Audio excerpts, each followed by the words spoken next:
My engagement party, my sister and my fiancé announced they were expecting a baby. They laughed. At my engagement party, my sister and my fiancé announced they were expecting a baby. They laughed, thinking they were destroying me. They forgot that her college fund, his car, and her apartment were paid for by me, not the family. That night, I canceled everything. We have something to announce. My sister shouted in my living room at my party, paid for with my money.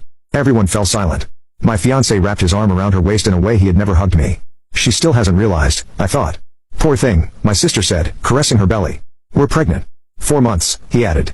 4 months. Your face is priceless, he spat. Did you really think this was serious?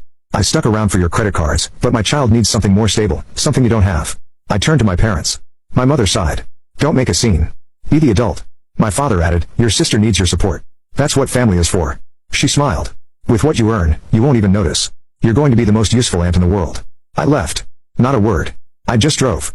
I cried until I was dry. I came back home, ignored the mess they left, and went straight to my office. I opened the investment folder. It wasn't family money. It was mine. The trust fund my grandfather left me. The only one who saw my discipline while everyone else saw an ATM.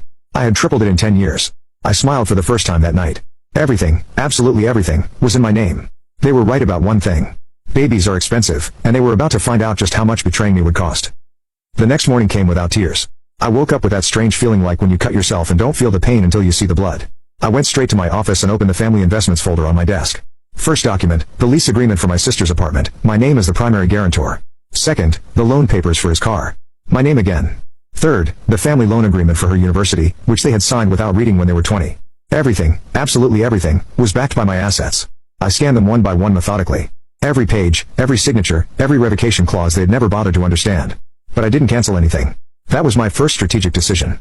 I calculated vacuum in action as a weapon. A week later, the first bait worked. My sister called me hysterical because her luxury credit card had been declined at the spa. What's wrong with your account? I don't know what you're talking about. Everything is fine with my account. I hung up. What they didn't know was that I had set up alerts on all the accounts. Any transaction over $200 required my manual approval. I let the normal purchases go through but blocked anything that smelled of luxury. I made them feel the uncertainty without confirming what was happening. Their reaction was typical. They doubled down on their spending like children throwing a tantrum. They started sending me links to $400,000 houses. On social media, they posted photos of designer cribs tagging me for my baby. My sister even posted a picture with a Mercedes-Benz. The baby deserves to arrive in style. But something didn't add up. The 4-month betrayal had made me paranoid. I started auditing our past together, reviewing every shared bank statement. I needed to understand how I had been so blind. That's when I found the first anomaly, a $0 Uber ride on a day he was supposedly homesick, vomiting. The trip ended in the downtown bar district at 11 p.m. I created a fake Instagram profile. I searched the location tags for that date and area. It took me 3 hours, but I found it. A photo posted by a blonde woman I didn't know. He was there kissing her.